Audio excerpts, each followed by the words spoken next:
दोस्तों, किसी के भी मन की बातें जानने के लिए 3 तरीके होते हैं, लेकिन इन तीनों तरीकों को समझना अति आवश्यक है। यदि आप इन तीनों तरीकों को समझ लेते हैं तो आप किसी के भी मन की बातें बड़ी ही आसानी से जान सकते हैं, समझ सकते हैं। तो चलिए इसे एक बुद्ध कहानी के माध्यम से समझते हैं कि किस तरह से आप दूसरों की मन की बातें जान सकते हैं, समझ सकते हैं। बहुत समय पहले की बात है। एक छोटा सा गांव था। उस गांव में 2 भाई रहा करते थे। बड़ा भाई अंधा था, जिस कारण वो हमेशा घर पर ही बैठा रहता था, और छोटा भाई खेती किया करता था। लेकिन खेतों में अधिक जानवर आने से पूरी फसलें नष्ट हो जाती थी, जिस कारण छोटा भाई बहुत परेशान हो चुका था। तभी उसे एक तरकीब सूझी। एक दिन उसने सोचा, खेतों में से इन जानवर को भगाने के लिए क्यों ना मैं अपने बड़े भाई की मदद लूं।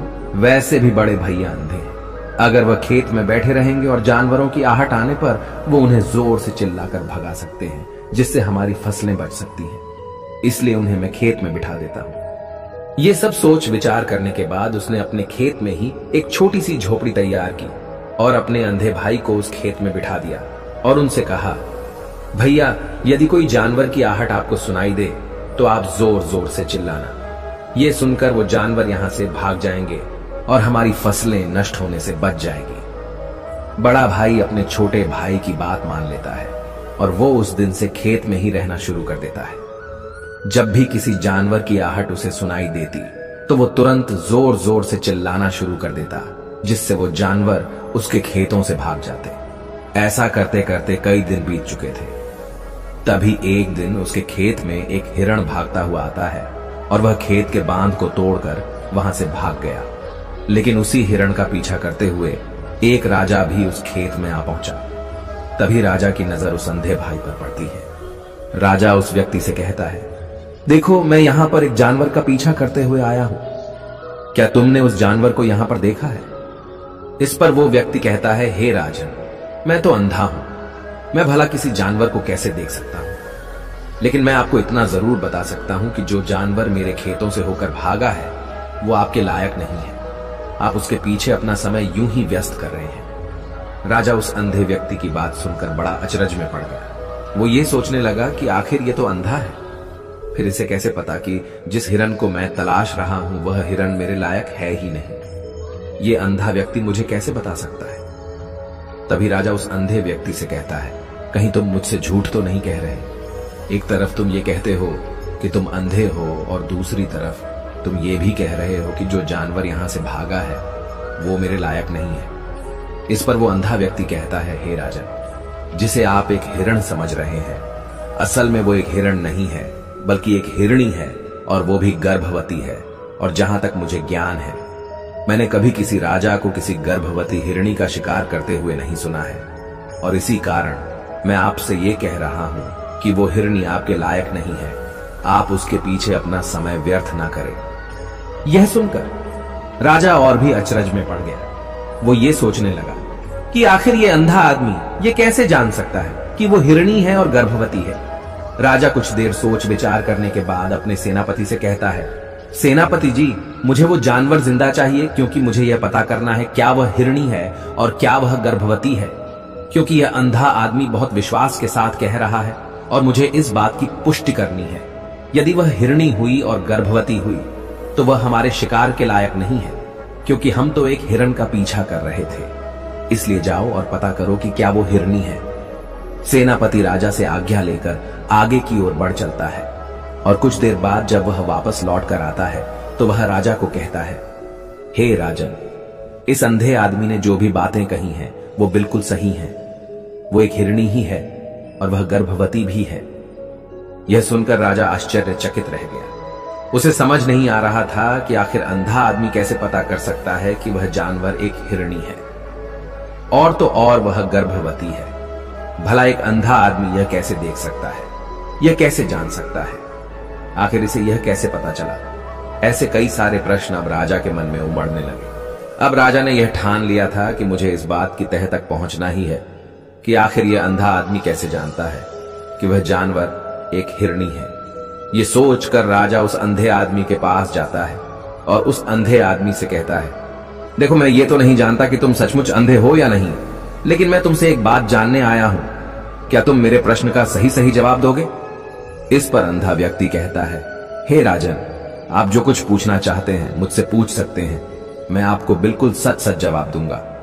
इस पर राजा कहता है, देखो, एक तो तुम कहते हो कि तुम अंधे हो और दूसरी तरफ तुमने यह बता दिया कि जिस जानवर का पीछा मैं कर रहा हूं वह एक हिरणी है, और तो और वह गर्भवती भी है। आखिर तुम्हें यह कैसे पता चला? तुम्हारे खेत में और भी तो जानवर आते होंगे, और भी तो जानवर यहां से गुजरते होंगे, फिर तुमने यह कैसे अंदाजा लगाया? तभी वह अंधा व्यक्ति राजा से कहता है, हे राजन, आप जिस हिरणी का पीछा कर रहे थे वही हिरणी जब मेरे खेत में आई, उसकी रफ्तार और उसके भागने की आहट से मुझे यह एहसास हो चुका था कि यह एक हिरणी है, और मेरे खेत की जो बांध है वह बहुत छोटी है, उसकी ऊंचाई ज्यादा नहीं है।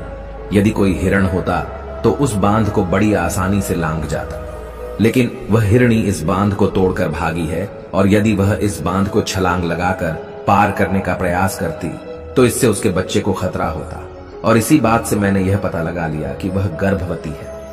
इस कारण वह ज्यादा ऊंची छलांग न लगाकर मेरे खेत की बांध को तोड़ते हुए भाग गई। इस पर राजा के मन में एक और प्रश्न उठा।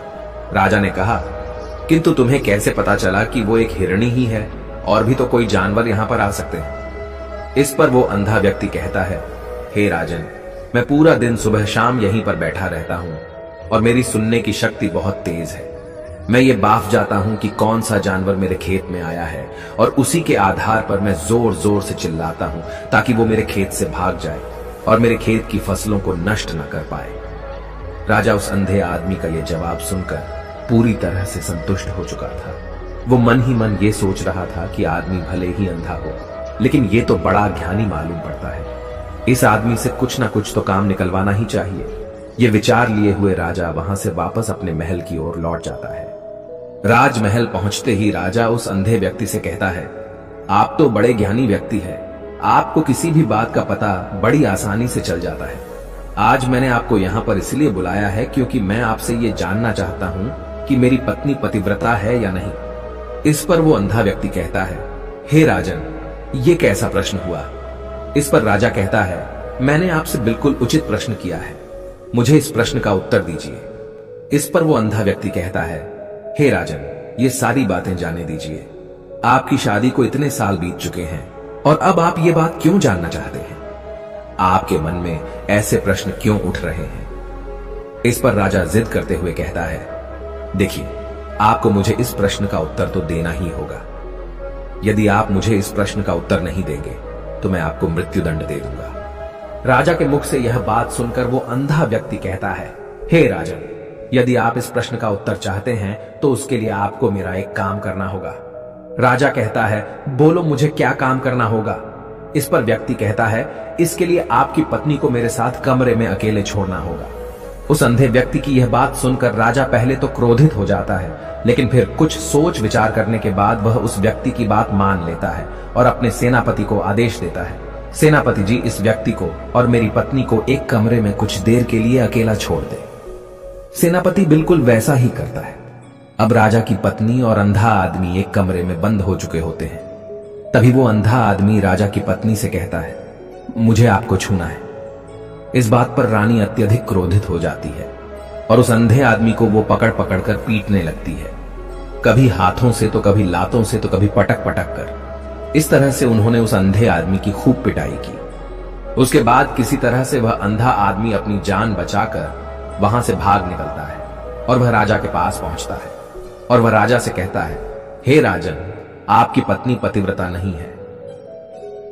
यह बात सुनकर राजा अत्यधिक क्रोधित हो उठता है और राजा अपनी तलवार निकालकर सीधा अपनी पत्नी की ओर जाता है और क्रोधित होकर वह अपनी रानी से कहता है, रानी जी, आज मैं जो भी सवाल आपसे करने वाला हूं उसका मुझे सच सच जवाब दीजिएगा, और यदि आपने एक शब्द भी झूठ कहा तो मैं आपका अभी के अभी सर धड़ से अलग कर दूंगा। तभी आगे वह राजा कहता है, मुझे बताइए, क्या आप पतिव्रता हैं या नहीं? इस पर रानी कहती है, हे राजन, आप भले ही मुझे जान से मरवा दीजिए, लेकिन मैं पतिव्रता नहीं हूं। राजा यह बात सुनकर बहुत खुश हुआ, क्योंकि उस अंधे आदमी ने जो भी कहा था वह बिल्कुल सच था। यह बात सुनकर तुरंत ही राजा उस आदमी के पास पहुंचता है और आकर उस अंधे आदमी से कहता है, तुम्हें कैसे पता चला कि मेरी पत्नी पतिव्रता नहीं है? इस पर वह अंधा आदमी कहता है, हे राजन, बड़ी सीधी सी बात है। मैंने तो आपकी पत्नी से बस इतना ही कहा था कि मुझे आपको छूना है, और इस बात पर वह इतना क्रोधित हो उठी कि उन्होंने गुस्से में आकर मुझे लात घूंसों से पीटना शुरू कर दिया। और भला कोई औरत किसी और मर्द को कैसे छू सकती है? लेकिन उन्होंने न आव देखा न ताव, बस लात घूंसे मुझ पर बरसाने शुरू कर दिए। वह भी तो एक छूना ही हुआ, और एक पतिव्रता नारी कभी भी पराये मर्द को नहीं छूती। जब मैंने उसे छूने के लिए कहा था तो वह उस वक्त मुझे मना कर सकती थी, लेकिन उन्होंने तो मुझे पीटना शुरू कर दिया, और देखते ही देखते उन्होंने मेरे पूरे शरीर को छू लिया। अब आप ही बताइए, ऐसी स्त्री भला पतिव्रता कैसे हो सकती है? इस पर राजा कहता है, तुम तो बड़े ज्ञानी मालूम पड़ते हो। अच्छा ठीक है, चलो तुम मेरे एक प्रश्न का और जवाब दो। यदि तुमने मुझे इस प्रश्न का सही सही जवाब दे दिया तो मैं तुम्हें यहां से जाने दूंगा। आगे राजा उस अंधे आदमी से कहता है कि तुम मुझे यह बताओ, क्या मैं सच में अपने पिताजी का ही बेटा हूं या फिर किसी और का? इस पर वह अंधा भी कहता है, हे राजन, इस बात से आपका क्या लेना देना? आप किसी की भी औलाद हो, आखिर आप हैं तो इस राज्य के राजा, इसलिए इस प्रश्न को जाने दीजिए। लेकिन राजा कहता है, नहीं नहीं, मुझे इस प्रश्न का सही सही जवाब चाहिए, अन्यथा यह प्रश्न मुझे हमेशा परेशान करता रहेगा। इसलिए मैं इसका सही सही जवाब जानना चाहता हूं। यदि तुम इसका सही सही जवाब दे देते हो तो तुम यहां से जा सकते हो, मैं तुम्हें नहीं रोकूंगा। इस पर वह अंधा आदमी कहता है, हे राजन, इसके लिए तो मुझे आपके मां के पास भी जाने की कोई आवश्यकता नहीं है। मैं आपको अभी अभी यह बता सकता हूं कि आप किसकी औलाद हैं, लेकिन उससे पहले मैं चाहता हूं कि आप मुझसे एक वादा करें कि आप मुझ पर क्रोध नहीं करेंगे। राजन ने कहा, मैं तुमसे वादा करता हूं, मैं तुम पर क्रोध नहीं करूंगा।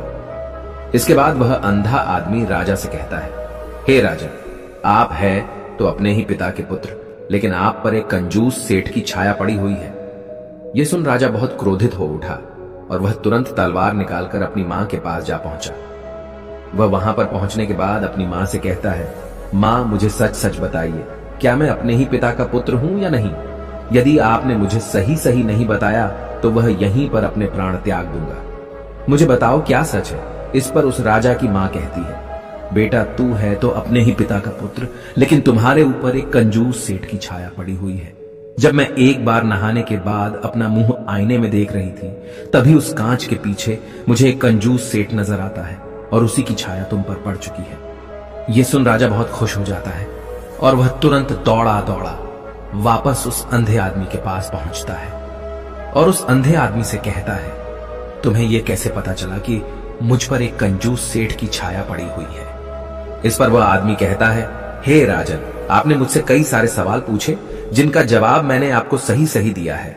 यदि कोई और राजा होता तो मुझे इसके बदले में ढेरों सारे इनाम मिल चुके होते, लेकिन अब तक आपने एक फूटी कौड़ी तक नहीं दी है। इस बात से ही मैंने अंदाजा लगा लिया था कि आप बहुत कंजूस हो। यह बात सुनकर राजा जोर जोर से हंसने लगा और कहता है कि आप जो भी मांगेंगे वह मैं आपको अवश्य दूंगा, लेकिन मुझे यह बताओ कि तुम्हें कैसे पता चल जाता है कि कौन सी बात सही है और कौन सी गलत? तुम किसी भी बात का इतना सटीक और सही जवाब कैसे दे पाते हो? इस पर वह अंधा आदमी कहता है, हे राजन, मैं तो वैसे ही अंधा हूं। यदि मेरी आंखें होती तो मैं किसी की भी मन की बातें बड़ी सरलता से जान लेता। मन की एक भाषा होती है और यह भाषा मनुष्य के शरीर के व्यवहार के रूप में देखी जा सकती है। उसकी आंखों से, उसके होठों से, उसके काम करने के तरीके से, उसकी क्रियाओं से पता किया जा सकता है कि उसके मन में क्या चल रहा है। उसके आधार पर हम किसी के भी मन की बातें जान सकते हैं। लेकिन मैं तो अंधा हूं, मैं देख नहीं सकता, इसलिए मैं क्रियाओं से देखता हूं। यदि मुझे कोई बात जाननी हो तो अगले आदमी को कुछ काम देना पड़ता है, जिस पर वह व्यक्ति किस प्रकार काम करता है, किस तरीके से इस काम को करता है, उसके आधार पर ही मैं यह पता कर पाता हूं कि उसके मन में क्या चल रहा है। तभी वह राजा कहता है, तो क्या इसका अर्थ यह हुआ कि मैं भी किसी के मन की बातें जान सकता हूं? इस पर वह अंधा आदमी कहता है, हे राजन, अवश्य आप भी किसी भी व्यक्ति के मन की बात जान सकते हैं, किंतु उससे पहले आपको अपने ऊपर काम करना होगा, और वह काम है अपने मन को शांत करना, अपने मन को वर्तमान में लाना होगा, जिसके लिए मैं आज आपको 3 तरीके बताने वाला हूं। और ये तीनों ही तरीके बड़े ही आसान और सरल हैं। किंतु हे राजन, उससे पहले आपको एक काम करना होगा, अपने मन को एकाग्र करना होगा। जब हम अपने मन को एकाग्र करते हैं, अपने मन को वर्तमान में लाते हैं, तो हम दूसरे के मन की बात जान सकते हैं, क्योंकि वह आदमी अभी भी अपने मन में वर्तमान में ही सोच रहा है और हमें भी मन को वर्तमान में ही लाना होगा। तभी हम उसके मन की बातें जान सकते हैं।